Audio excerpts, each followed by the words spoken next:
All right. Hey, Poodle fam. Here we are, Wednesday, August 9th. Oh, boy, do we have a good one today. A really good one. First off, it's just amazing to see everybody. I know I only did a 2.5 minute, 3-minute one last week. I was at UBS Arena in New York City. I could have done a pre-record, but I've had the issues lately with the pre-records and them going. So I thought, you know what, I'll dial in. Iconizer, how are you? Good to see you. So I thought, so last week I did the live stream. I think it came out crooked, but, I was live in New York at UBS Arena for an event. So that was pretty cool. Got to see some backstage stuff. That was my techie junk from everyday life. But now I'm home, and so I have a good one for you today. It's going to be an interesting one, okay? So here we go. So the theme of today's is 5 lessons crypto can learn from Taylor Swift. All right, I know that's not the topic that anyone would expect to hear, but so 2 days ago, Monday night, I went to the Taylor Swift Eras concert in Los Angeles at SoFi Stadium. Regardless of whether you like her music or not, I'm not the biggest Swiftie fan. Of course, I knew her, I followed all her early stuff mostly. And then I got older, and then my kids followed her newer stuff.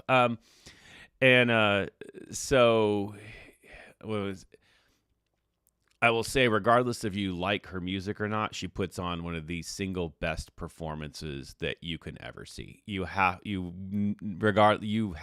respect her artistry, the work that she puts into her shows to make the performance just rocking, and to see an entire football arena just packed out and rocking was amazing.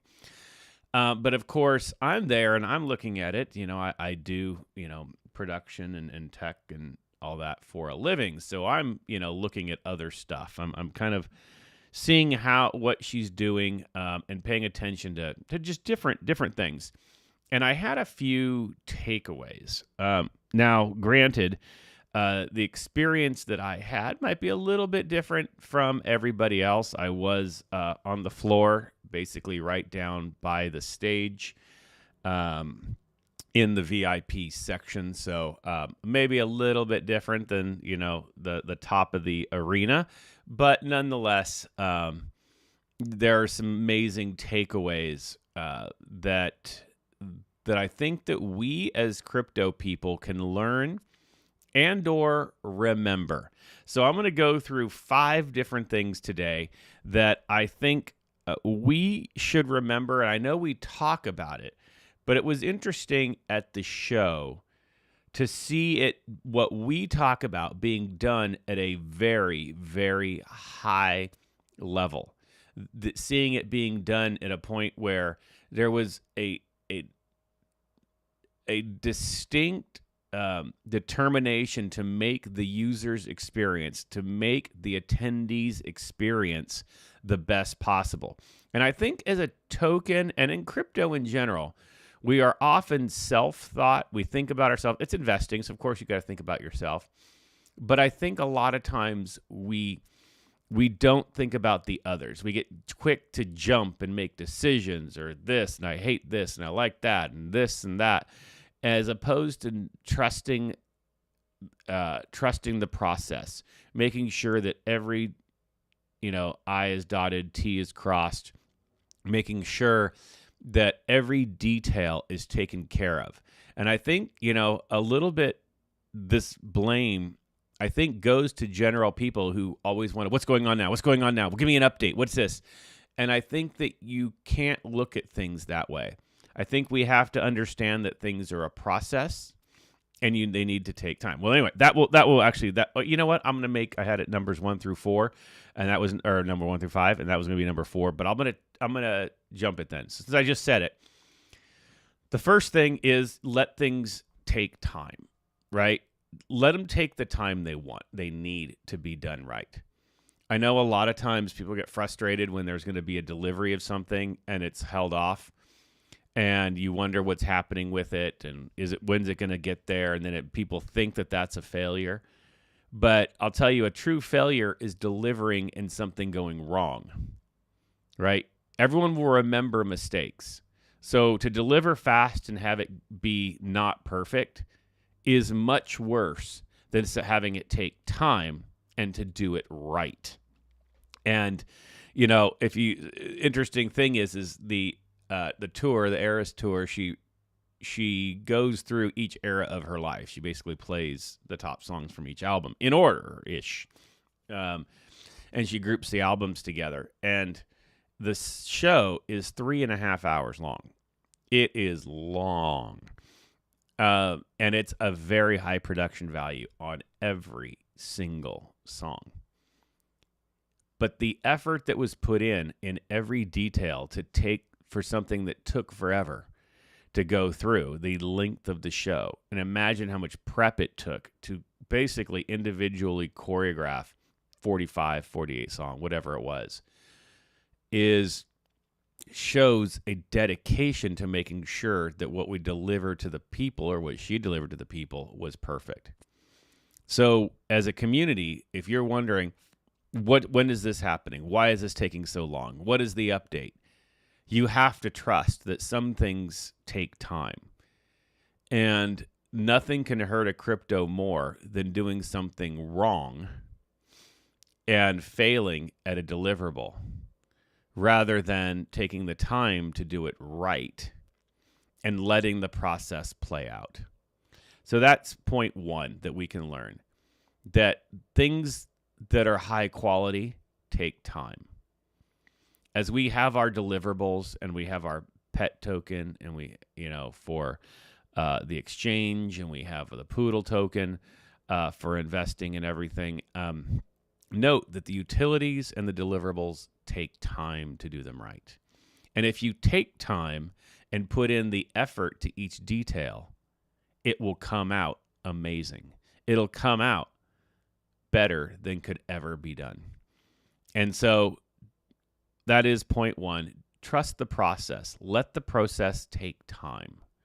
It's okay that it takes time, because time and effort bring quality, right? Things that are rushed do not bring quality. And that's where we need, especially as we come into the next bull market, we need quality. There are times we have to act, and you have to act fast. But more important is that it's done right. So that was point one. Point two kind of goes along the idea of her albums, and that's to tell a story, and performance matters, right? As she had her set, where a lot of times when you go see people who've been around for 20 years or whatever it's been for her, they just take a song and they mix a different song, and they find another top song and they mix it. She literally went from one album, she played the top songs off that album. She went to the next album, she played all the top songs from that album. She went to the next album and played all the songs from that album. And what it did is it created a story that went throughout the whole 3.5 hours. It wasn't just that there was a song and then that's it, then the next song, then that's it. The whole theme was interweaved to go through different times of people's lives, to remember things where you were when you heard XYZ song. The performance of it mattered, right? The story that was told mattered. And I have to say that about our token too. And I question this for every single investor. What story are we telling? What story are we telling? Are we remembering to tell the story of our charity donations? Are we telling the story of how we're the least ruggable token that's out there? Are we, because we survived the rug? Are we telling the story of a community that gets together and survives while others fall? Are we telling the story of how we continue to build our utility? We bring in partners and collaborate. Are we telling the story of how we always want to bring in the best admin team possible to keep things moving forward? We don't jump from one thing to another. We push it through and make it happen. What story are we telling? And that's important. And I think that having overreactions hurts your story. I think having fear and FOMO and FUD hurts your story, because people who know their story know who they are and they can survive on that. They don't need hype. They don't need any assistance from others to, yes, you want to do your research, but people who know their story, know who they are, know why they invest, and know what they want out of the community are stronger investors. And so that's what I think we want to say is, what is our story? What are we doing, and what story are we telling? I think that's important. That's very important. And we often don't think about that. And as we sit there and we think, hey, it's one thing to jump on the Telegram and say hi. It's another to say, hey, am I staking? Am I putting my money in there? Am I saying I'm here for the long run? Adding the staking after being around for over 2 years is huge, because it shows that we are still dedicated to the long haul. So that's big. That was point 2. Tell a story. The total performance matters. Point 3. Security matters. Safety matters. So one of the things at Taylor's show that I thought was unique, because I actually hadn't seen it at any other show, and obviously I go to a lot of shows here in LA, and it's kind of my job, and I go to a lot of events. So as you walked out onto the floor, now again, this is an experience that only people that were down in the floor VIP would have known, if you have a water bottle or something like that, or you buy your beer in a can, as you walk out on the floor, they hand you a big old plastic cup, and you have to pour your water bottle into this big old plastic cup, or you have to pour your beer into this big old plastic cup. Why?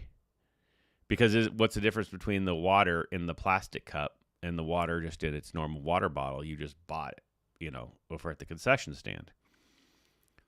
And it was for her own safety. There's been a big thing lately of audience members throwing things at artists on stage, either for a laugh or so they can put it on TikTok and they can film themselves, or jumping on stage or whatever. You might have recently heard of, someone threw something that was a water bottle or something like that at Cardi B, and she threw her microphone back at the person. And so Taylor, and this wasn't the SoFi rules, because I knew I've been to shows at SoFi. This was Taylor's rule, that no hard objects like that, the water bottles, cans, could be in the front section. You had to pour it into a larger cup. So the worst thing to happen, that cup was not going anywhere, by the way. The cup was ginormous. Like, it was not going to fly, no matter how much you tried to throw it. And so she protected herself and made that an important part of the show. And she protected her dancers. She protected her stage crew. She had a 6-foot barrier from the stage into the security, into where the crowd could be. I think that's important, because taking your own security in mind is important. This is where things like our token, where we KYC, we are actually known. We're public people. Look at me. I am here. I am one of your admins. I'm one of the people who've been here since the beginning. I am public. You can, this is my real life, my real house. You are seeing me. And that's how you can know that you are secure. The team is secure. Everybody who is part of our team has been doxed. You know who we are. We are just normal people, normal investors with a specialty ability to bring this token forward with all of our own skills, I mean, of how we're going to do this, but also rules. We do have rules as to how do we operate. We work as a team, and we make sure that our people are safe. That's why we say that we are one of the safest tokens out there. That said, crypto can learn about your own safety. You know, there's basic things like not giving away your seed phrase, making sure you know where you've shared and logged into. I mean, when you log in somewhere, when you log in with MetaMask, you're offering ability to that site to access your wallet. Are you sure who owns that? What's behind it? Because one of the things about DeFi is, of course, we love that it's anonymous, but also the problem with that is that it's anonymous. People can disappear and take your money. We as a token know that we never want that. We want to protect you. We want you to be the safest investor possible, and that's important to us. Okay, so that's it. So I loved how Taylor was so adamant about her own safety. Nothing was going to ruin the show. No audience member was going to take over and distract from it. That was important. That was very important. And I thought that was fantastic. And our own security, your security, has to be taken into account. And no matter what tokens you invest in, do you know the people? Are they hiding behind avatars, or do you actually know who they are? Do you know that they have your best interest like we have your best interest? I think that's important. It's very important. So security and safety matters.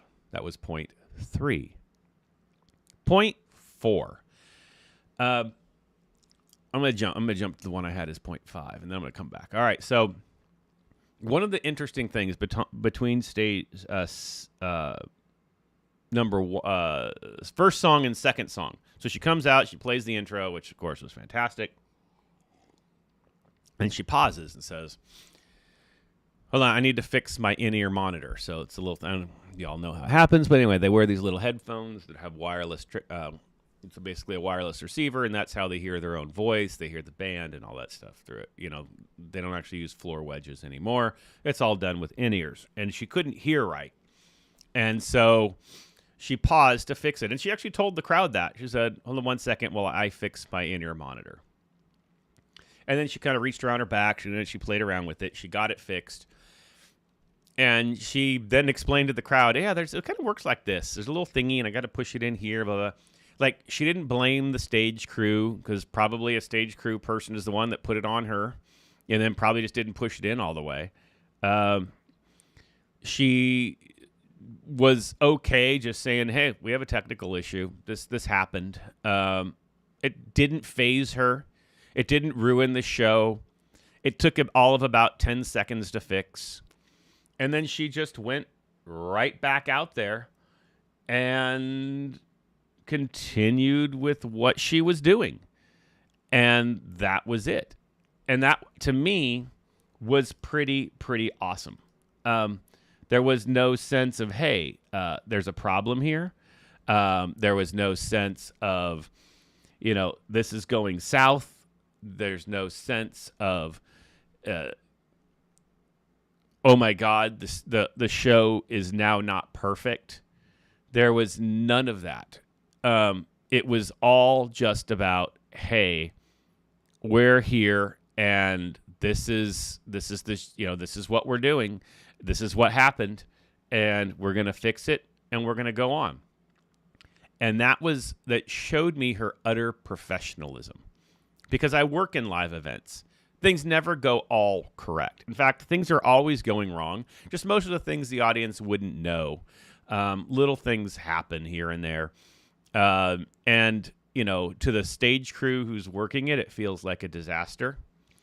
To the audience, most times they don't know. In fact, she could have just paused for a few seconds and made something up, but the fact she just owned it. She owned, there's something wrong with my in-ear monitor. I'm fixing it. Okay, we're good. Now let's continue. And I think about that. We're running, Poodle Token is a mini business. It's a mini business, right? we have a duty to our people. And it's not going to go right all the time. It can't be. Crypto is moving so fast, changing so fast, from NFTs to this and that and what's popular and exchange. Like, even if we were all the consummate pros and it's all we did in life, you'd still make mistakes. You telling me in your day job you don't make a random mistake here and there? You're 100% perfect. But that's the standard some people on Telegram hold us to. That not anything can ever go wrong. Everything has to go right all the time, period. Or you're the worst thing ever. And that's how some people treat Sasha. They've treated me that way. They treat the rest of the team that way. And if you are 100% perfect in everything you do, I would be shocked. I know I'm not. And things are going to go wrong, right? Things aren't always going to go as planned. And guess what? That's okay. We'll get through it. Don't overreact. Your investment is just fine. No one's stealing your money. We're all here for the good of one another. That's how we are and who we are. And be okay with that. Because we're going to see the problem and we're going to fix it. We'll see the problem and we'll fix it. And that's okay, especially as we bring on new utilities and new partnerships. Things won't always go smooth. Things are new. Things are working. And a consummate professional realizes that things won't always be perfect, but they work through it and they solve problems and they keep going. That's exactly what she showed in that moment. And she just showed it. She did it. She kept it going. That was pretty amazing. So that's what we have to recognize. Things won't always go right, but they will always be corrected and they will always push forward. And that is something that crypto people need to learn as this moves, because who knows what's going to be popular even a year from now. It's going to be change. We're so young in blockchain, so young, so early, that things will move, they adapt, they're fluid, they're agile. We need to be able to adapt with it. So make sure you remember that. It's okay. It's okay that there are small hiccups. They get fixed. They move on. The world didn't end. And so that's important. You know, I think that's important. And that was my point, was even the top professionals have technical issues. But it's how they handle it that matters. Consummate professionals, don't let it faze them. They fix the issue. They move on. Life goes on. People who are immature, complain, FUD, say that people are robbing them, make things up, and bring everybody else down. So the question is, which one are you? Are you the person who's going to try to bring things down when things get rough? Or are you the one who's going to help correct the ship and move it forward? I think that's important. So that was point 4. Last point, point 5. And I think this is the most important. Connecting people. One thing that she did at her show is she connected the audience to the show. She connected the audience to the show.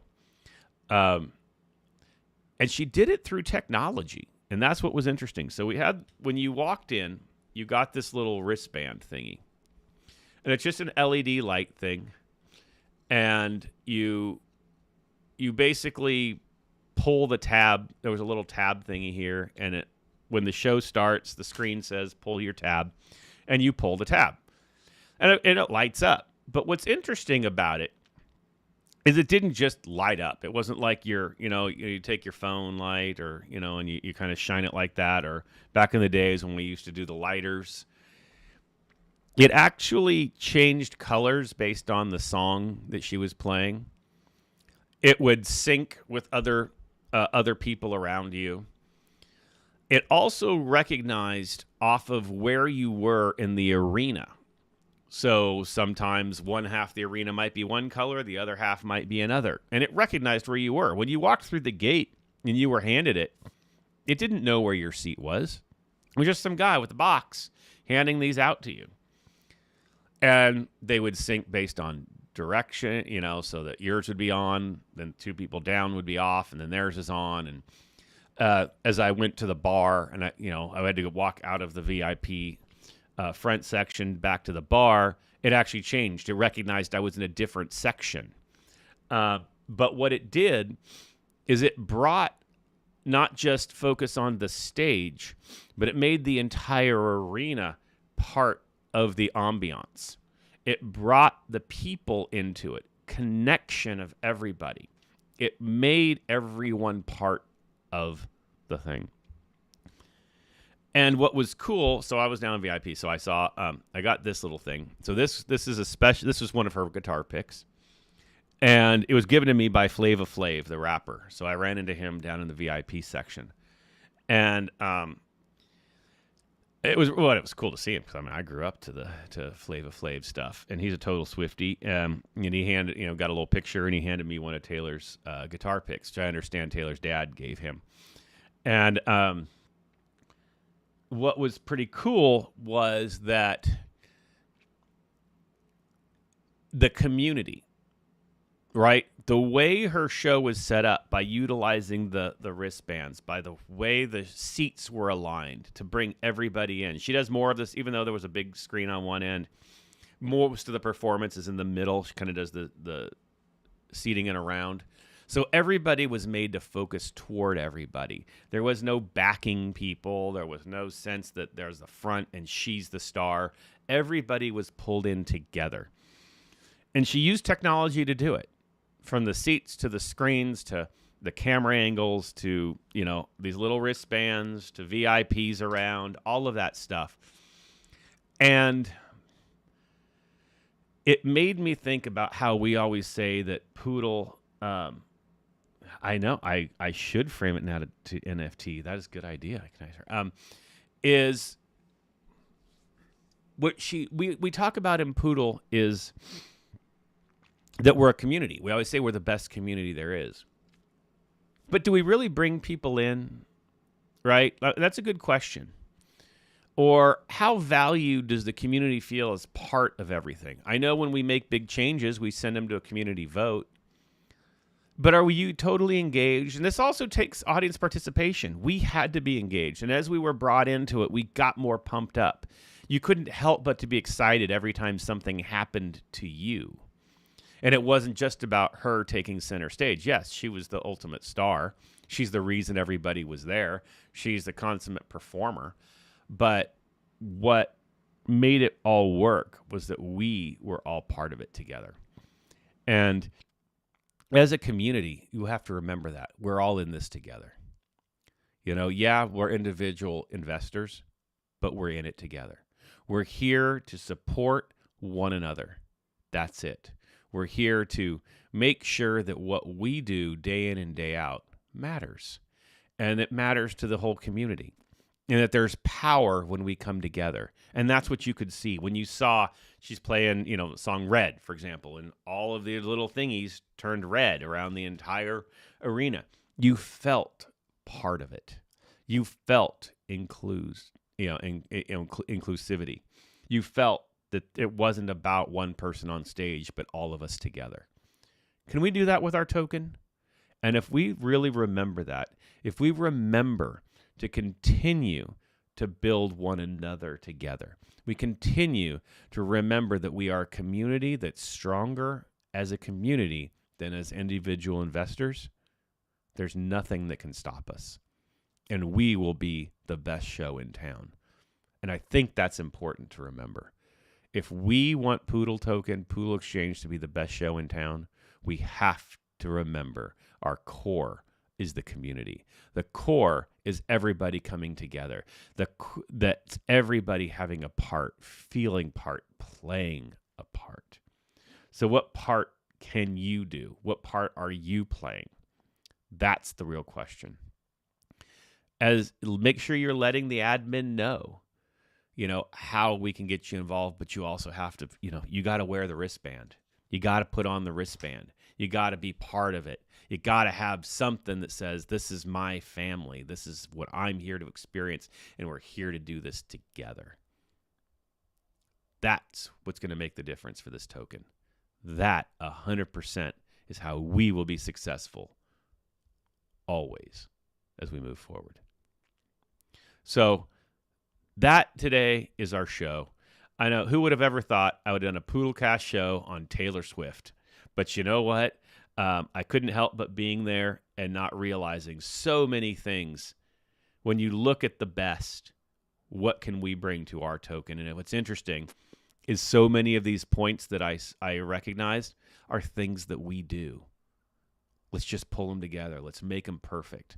Let's make sure that when we do it with excellence. And I know we can. And I believe in you, Poodle fam. We're here. We're in it together. Let's do it together. I love you, Poodle fam. I'll see you next week. I don't travel for a heck of a long time. In fact, I actually think I'm in LA until November. So we're going to have a lot of good shows. We're going to have a lot working together. You might even start seeing me more on the Telegram. I hope so. I'm trying to get on there. Love you, Poodle fam. Have a great week. Take care now.